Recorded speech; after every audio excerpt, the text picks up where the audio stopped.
Hi, and welcome to English-Fabule. Are you learning English? Great. Let's learn English with a very interesting story.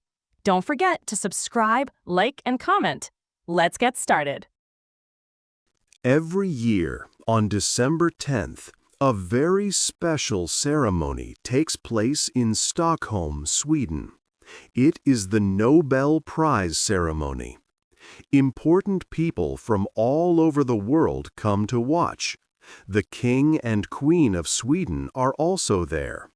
The hall is full of beautiful yellow and white flowers. People wait to see who will be honored. During this grand event, famous scientists receive awards. They are honored for their major discoveries in physics, chemistry, and medicine. Writers get a prize for their important books. People who have worked hard for peace also receive an award. These prizes are for those who have given the greatest benefit to mankind, as Alfred Nobel wished when he created the prizes. But there is one very important science that is not on this list. This science is used in almost everything we do today. It helps to build bridges, design computers, and even understand how the universe works. This science is mathematics. In our modern world, mathematics is key to new technologies like artificial intelligence and secure internet connections. It helps solve many of the world's big problems. Yet, unlike physics or chemistry, there is no Nobel Prize for mathematics. This makes many people curious and ask a central question. Why did Alfred Nobel not create a prize for mathematics? This book will explore this question. 2. A famous story. There is a very famous story that many people tell when they ask why mathematics does not have a Nobel Prize. This tale is probably the most popular myth about the topic. It presents a dramatic reason for the missing prize, full of personal feelings and supposed revenge. The story suggests that Alfred Nobel, the Swedish inventor who set up the famous awards, had a very clear and emotional reason to leave mathematics out of his plans. According to this widely told myth, Alfred Nobel was very angry with a well-known Swedish mathematician. This man was named Gösta Mittag-Leffler. Mittag-Leffler was an important person in the world of mathematics in the late 1800s. He started a famous mathematical journal and had a lot of influence in universities in Sweden. The myth claims that Mittag-Leffler became romantically involved with a woman who was very close to Alfred Nobel. Some people say she was Nobel's wife, while other versions of the story say she was his girlfriend or his mistress. The story suggests that Alfred Nobel felt a deep sense of betrayal and jealousy because of this relationship. He was supposedly heartbroken and very angry. This intense personal feeling, the myth says, led to his decision about the prizes.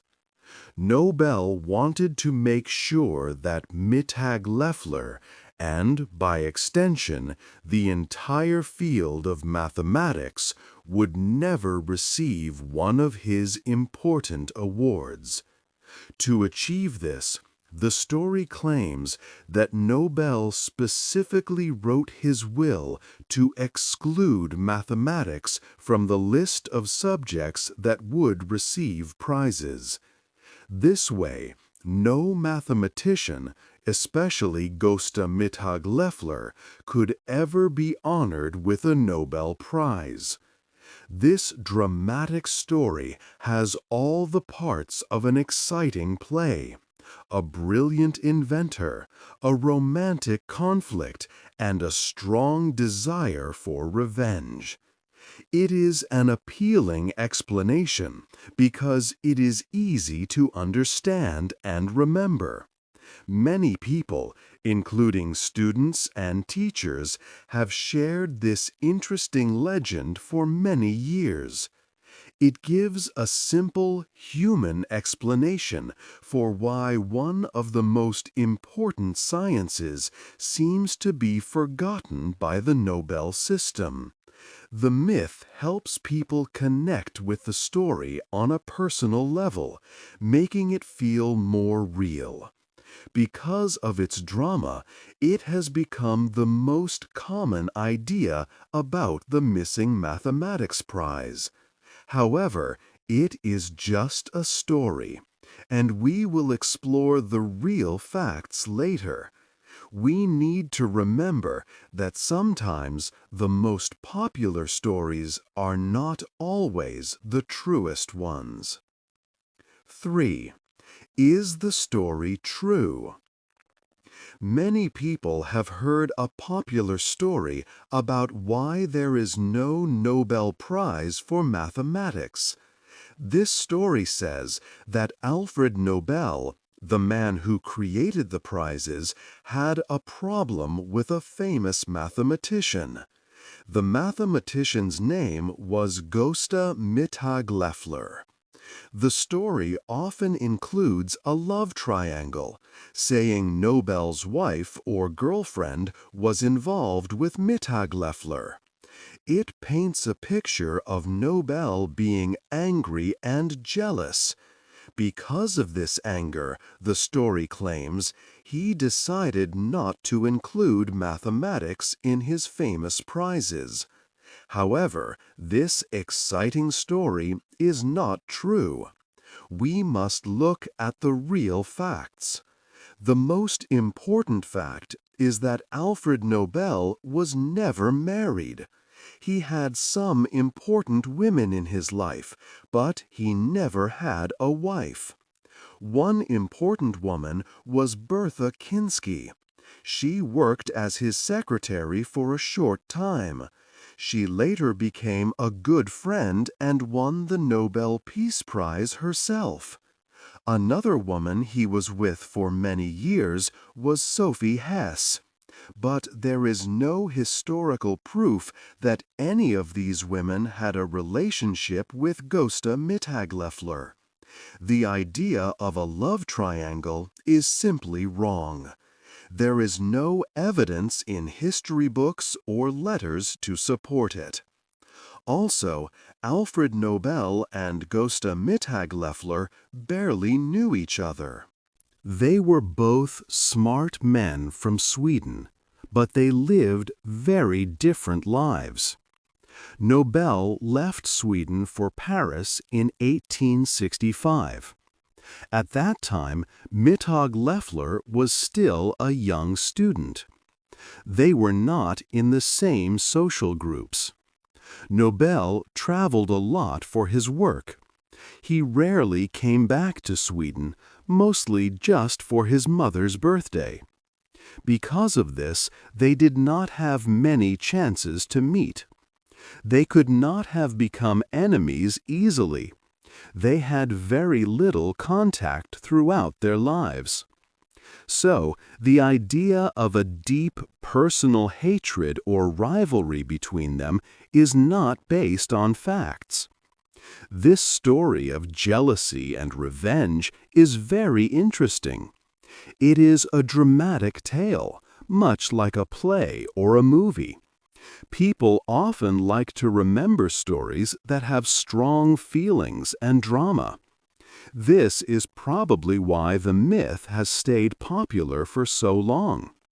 It gives a simple, human reason for a complex decision. But the real reason for mathematics not having a Nobel Prize is different. It is not about personal feelings or a broken heart. It is about Nobel's ideas and views about science in his time, which we will discover next. The myth is fun, but it is just a legend. 4. The Man and His Work. Alfred Bernhard Nobel was born in Stockholm in 1833. His father, Emanuel, was an inventor and businessman who worked with explosives. When Alfred was 9, his family moved to St. Petersburg because of financial difficulties. Alfred grew up traveling much of his life. He lived in different countries and learned 5 languages. He was often called Europe's richest vagabond because he had no single homeland. Above all, Alfred Nobel was a practical inventor. His genius was in solving real-world problems, not just thinking about abstract theories.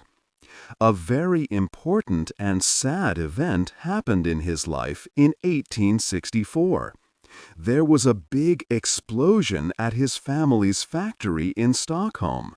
His younger brother, Emil, and 4 other workers were killed.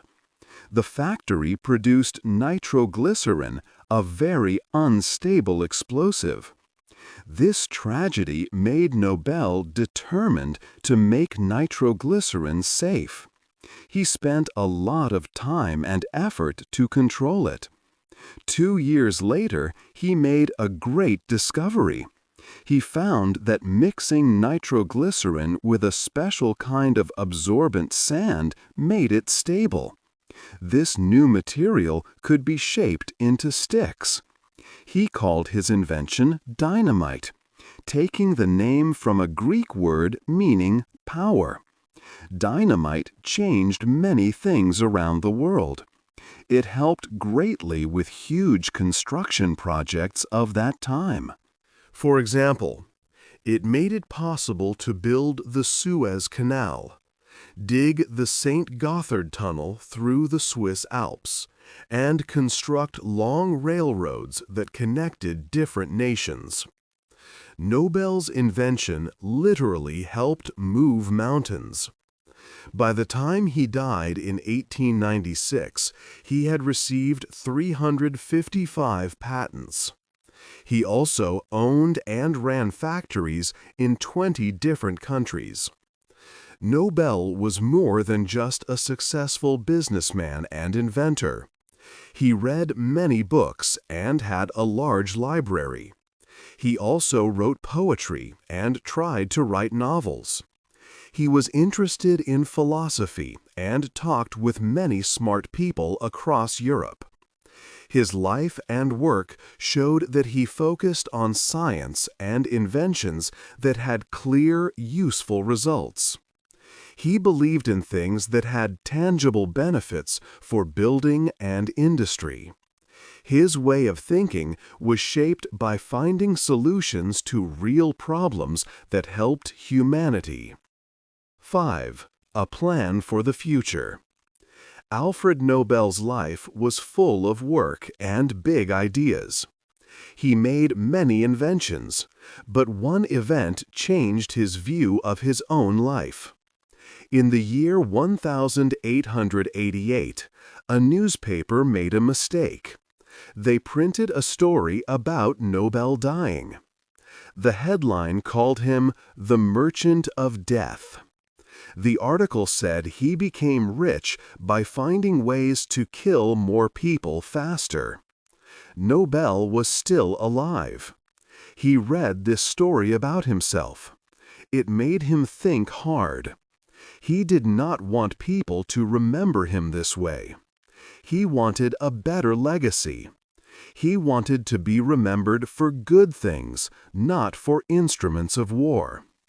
This important event pushed him to make a plan for his money after he died. On November 27, 1895, Nobel wrote his last will. This document was very new for its time. He decided to give money as prizes every year. These prizes would go to people who conferred the greatest benefit on mankind. He wanted to reward work that helped people in real, clear ways. His will named specific areas for prizes. These were physics, chemistry, medicine, literature, and peace. He looked for the most important discovery or invention in science. He wanted things with practical benefit. For example, dynamite helped build canals and tunnels. This was a clear, useful invention. At that time, in the late 1800s, mathematics was different. People saw it as mostly theoretical. It was abstract, meaning it was about ideas, not direct real-world tools. Mathematics helped other sciences, but it was not seen as a direct way to help mankind, like a new medicine or a safer explosive. Nobel himself liked practical things. He was an engineer and inventor. He liked chemistry and solving real problems. Pure mathematics, like studying complex numbers or shapes, seemed far from his idea of greatest benefit on mankind. It did not have the clear, touchable uses he valued so much. He also knew that other prizes for mathematics already existed in Sweden, so he did not include mathematics in his famous will. This was not because of a story about anger or a love affair, but because of his view of science and its use for people. 6. Big prizes for maths. The mathematical community needed its own important awards. Without a Nobel Prize for mathematics, people wanted to celebrate great work. So, over time, 2 big prizes were created for mathematicians. Many call these awards the Nobels of mathematics. The first of these is the Fields Medal. It started in 1936. A Canadian mathematician named John Charles Fields created it. He wanted to reward mathematicians and help them do more great work. But there is a special rule for the Fields Medal. Winners must be under 40 years old on January 1st of the prize year. This rule means the award often goes to younger mathematicians. It encourages new and fresh ideas. It aims to give a push for future discoveries. This age limit can be strict. For example, Andrew Wiles proved a very old and hard problem called Fermat's last theorem in 1995. But he was 42 years old, too old for the Fields Medal. He received a special silver award instead. Later, he got the Abel Prize. In 2014, Mariam Mirzakhani made history. She was the first woman to win the Fields Medal. Sadly, she died of cancer just 3 years later, at 40 years old. Then there is the Abel Prize. The government of Norway started it in 2001. It is named after a famous Norwegian mathematician, Niels Henrik Abel, who died very young. The Abel Prize is different from the Fields Medal because it has no age limit. It is a lifetime achievement award. It celebrates mathematicians for all their important work over many years. The prize money is about $800,000, which is similar to the Nobel Prize. The King of Norway gives the award in a special ceremony in Oslo. This makes it feel very important, just like the Nobel Prizes. Many great mathematicians have won the Abel Prize. John Nash, famous for his work in economics, won it for his pure mathematics. Andrew Wiles finally got proper recognition for his work on Fermat's last theorem. Karen Uhlenbeck was the first woman to win it in 2019. Both the Fields Medal and the Abel Prize are very respected in the mathematics world. They are often called the Nobels of mathematics. However, they do not get as much attention from the public as the real Nobel Prizes.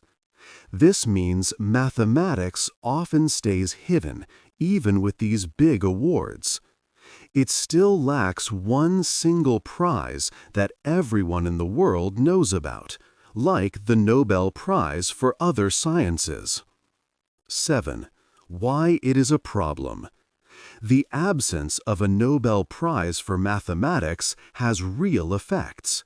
For over 100 years, it has made people think that mathematics is not as important as other sciences.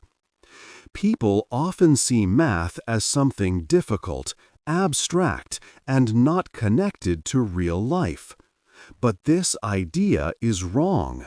In fact, math is very important for how we live today and for our future. Look at our modern world. Many things we use every day are built on mathematics. For example, artificial intelligence, or AI, uses a lot of math to work. AI systems help us with many tasks, from choosing movies to helping doctors find diseases. The Internet and our phones use special codes to keep our information safe. This is called cryptography, and it is all based on advanced mathematics. Doctors use math models to understand diseases and make new medicines, like the vaccines that helped during the recent health crisis. Even understanding climate change needs complex math models to predict the future of our planet. Financial markets around the world also use math to make many trades very fast. These are all things that bring great benefit to people, just like Alfred Nobel wanted for his prizes. But because there is no Nobel Prize for math, the people who create these essential mathematical tools often stay unknown to the public. The world knows about famous scientists in physics or medicine, but few know the names of top mathematicians, even when their work is fundamental to big advancements. This lack of public recognition has other problems too. When young students do not see famous mathematicians celebrated on a global stage, they might think math is less prestigious or important than other fields. They might not want to study math, or they might not see how math can directly help solve big world problems. It is a big irony. We live in a time when mathematical thinking is more needed than ever before. Math is the key to much of our modern technology and human progress. Yet it does not get the same public attention or global celebration as other sciences. Even when math-heavy work, like building AI systems, wins a prize, it is often given as a physics or economics prize. This means the vital role of pure math often remains hidden. The world celebrates the results of mathematics, but it does not always recognize the math itself or the brilliant people behind it. 8. The final answer. We have looked at many stories about the Nobel Prize for mathematics. Now we know the real reason it does not exist. It was not due to a fight between Alfred Nobel and a mathematician. That famous story is untrue. Nobel was never married, and no proof of personal anger with Gösta Mittag-Leffler exists. The true answer comes from Nobel's own ideas in the 19th century. He was a practical inventor and industrialist. He valued science with clear, useful results, like his invention dynamite. He wanted prizes for work bringing the greatest benefit on mankind in a direct, practical way. At that time, mathematics seemed very theoretical and abstract. People saw it as a pure science, a language for other fields, not a direct tool for practical problems or social benefit. But time has revealed a great irony. Today, mathematics is not just theoretical, it is one of our most practical and essential sciences. It works silently as the invisible foundation of our modern world. Think about our modern world. When you use a smartphone or send a secure message, complex mathematics works behind the scenes. Artificial intelligence, helping us daily, is built on advanced mathematical ideas. Cryptography, keeping online information safe, uses math from long ago. Doctors use mathematical models to understand diseases. Weather predictions and modern engineering depend heavily on mathematics. It is truly the hidden base of our technological society. Alfred Nobel could not have known this future. He could not foresee that his era's abstract mathematics would become our essential practical tools. He aimed to reward benefits for humanity, and today mathematics provides immense, often unseen benefits. Mathematics is the invisible foundation, a silent hero. Its concepts and methods are the architecture of our modern life, making everything possible. Knowing how crucial mathematics is today, what do you think is the single most important way it helps shape our daily lives? Hey there! Just a second before you go. If you learned something new today, please give this video a like, write your thoughts in the comments, and subscribe to the channel. It only takes a second, and it really, really helps to create even better English videos for you. Your support means the world. Thank you.